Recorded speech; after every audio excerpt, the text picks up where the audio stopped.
Maka dalam tahun ketiga, zaman Hosea bin Ela, Raja Israel, Hizkia, anak Ahaz, Raja Yehuda, menjadi raja.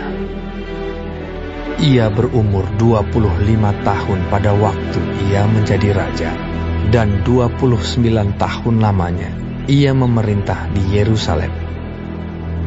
Nama ibunya ialah Abi, anak Zakaria.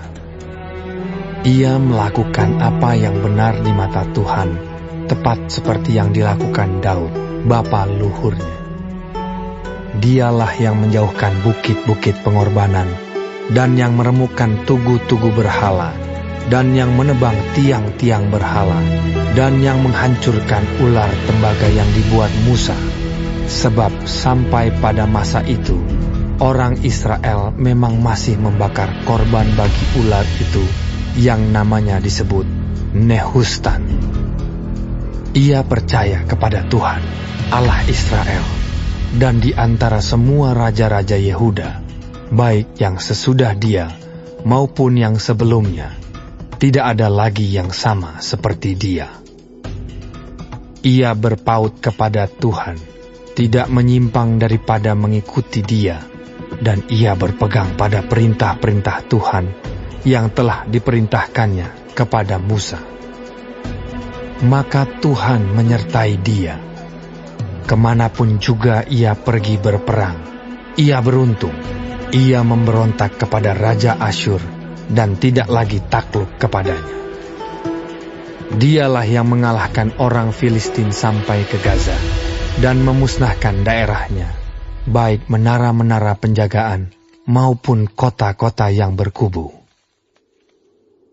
Dalam tahun keempat zaman Raja Hizkia, itulah tahun ketujuh zaman Hosea bin Ela, Raja Israel, majulah Salmaneser, Raja Asyur, menyerang Samaria dan mengepungnya.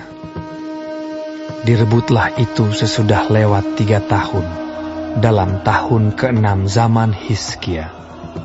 Itulah tahun ke-9 zaman Hosea, Raja Israel, direbutlah Samaria. Raja Asyur mengangkut orang Israel ke dalam pembuangan ke Asyur dan menempatkan mereka di Halah pada sungai Habor, yakni sungai negeri Gozan, dan di kota-kota orang Madai. Oleh karena mereka tidak mau mendengarkan suara Tuhan, Allah mereka, dan melanggar perjanjiannya, yakni segala yang diperintahkan oleh Musa, hamba Tuhan, mereka tidak mau mendengarkannya dan tidak mau melakukannya. Dalam tahun ke-14 zaman Raja Hizkia, majulah Sanherib, Raja Asyur, menyerang segala kota berkubu negeri Yehuda, lalu merebutnya. Hizkia Raja Yehuda mengutus orang kepada Raja Asyur di Lakis dengan pesan, "Aku telah berbuat dosa, undurlah daripadaku. Apapun yang kau bebankan kepadaku akan kupikul." Kemudian Raja Asyur membebankan kepada Hizkia, Raja Yehuda, 300 talenta perak dan 30 talenta emas. Hizkia memberikan segala perak yang terdapat dalam rumah Tuhan dan dalam perbendaharaan istana raja. Pada waktu itu, Hizkia mengerat emas dari pintu-pintu dan dari jenang-jenang pintu bait Tuhan yang telah dilapis oleh Hizkia, Raja Yehuda. Diberikannya semuanya kepada Raja Asyur. Sesudah itu, Raja Asyur mengirim panglima, kepala istana dan juru minuman agung dari Lakis kepada Raja Hizkia di Yerusalem, disertai suatu tentara yang besar. Mereka maju dan sampai ke Yerusalem. Setelah mereka maju dan sampai di situ, mereka mengambil tempat dekat saluran kolam atas yang di jalan raja pada padang tukang penatu. Dan ketika mereka memanggil-manggil kepada raja, keluarlah mendapatkan mereka Eliakim bin Hilkia, kepala istana, dan Sebna, panitera negara, serta Yoah bin Asaf, bendahara negara. Lalu berkatalah juru minuman agung kepada mereka, Baiklah, katakan kepada Hizkia, beginilah kata Raja Agung, Raja Asyur. Kepercayaan macam apakah yang kau pegang ini? Kau kira bahwa hanya ucapan bibir saja dapat merupakan siasat dan kekuatan untuk perang? Sekarang, kepada siapa engkau berharap? Maka engkau memberontak terhadap aku. Sesungguhnya, engkau berharap kepada tongkat bambu yang patah terkulai itu, yaitu Mesir, yang akan menusuk dan menembus tangan orang yang bertopang kepadanya. Begitulah keadaan Firaun, Raja Mesir, bagi semua orang yang berharap kepadanya. Dan apabila kamu berkata kepadaku, kami berharap kepada Tuhan Allah kami, bukankah Dia itu yang bukit-bukit pengorbanannya dan mesbah-mesbahnya telah dijauhkan oleh Hizkia, sambil berkata kepada Yehuda dan Yerusalem, di depan mesbah yang di Yerusalem inilah kamu harus sujud menyembah.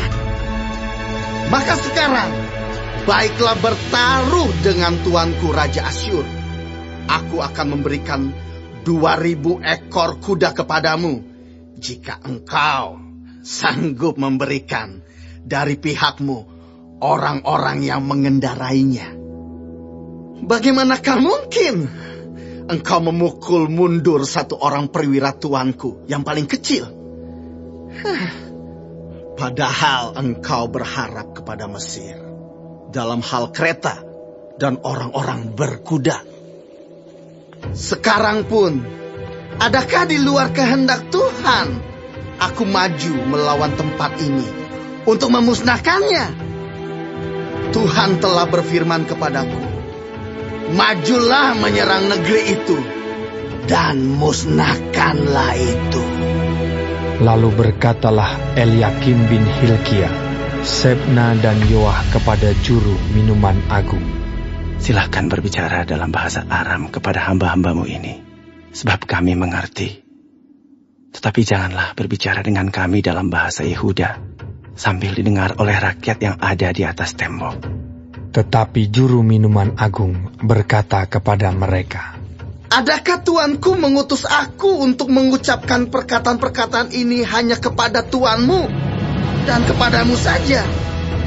Bukankah juga kepada orang-orang yang di atas tembok, yang memakan tainya dan meminum air kencingnya bersama-sama dengan kamu?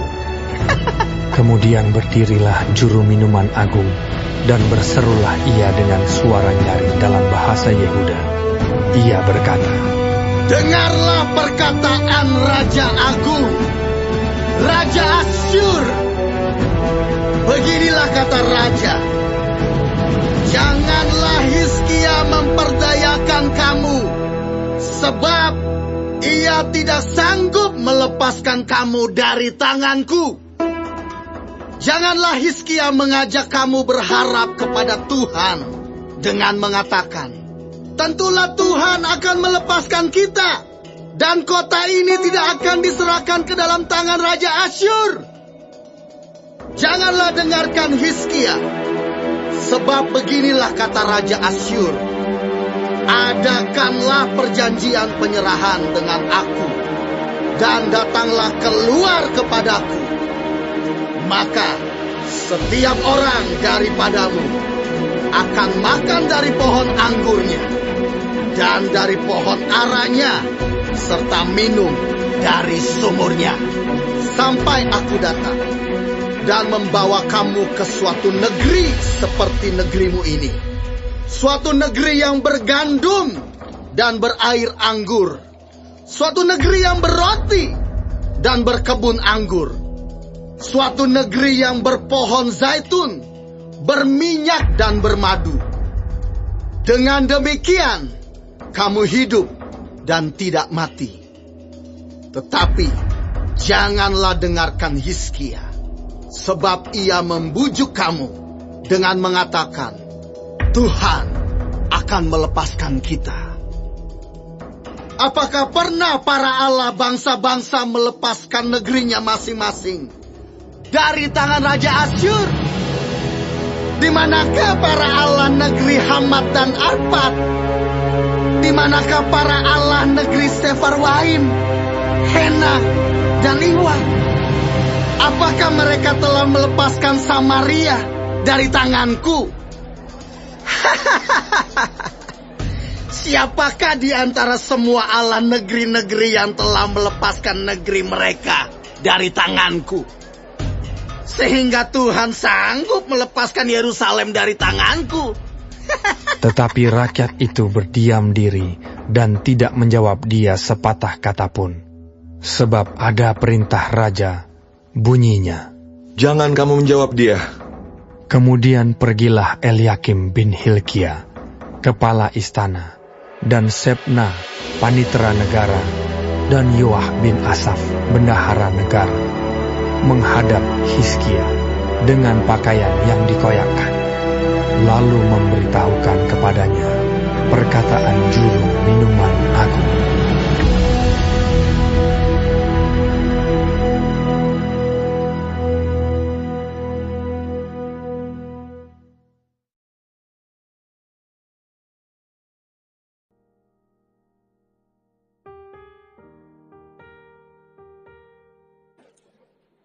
Shalom semua jemaat Tuhan, kembali kita di dalam pendalaman Alkitab Clearside.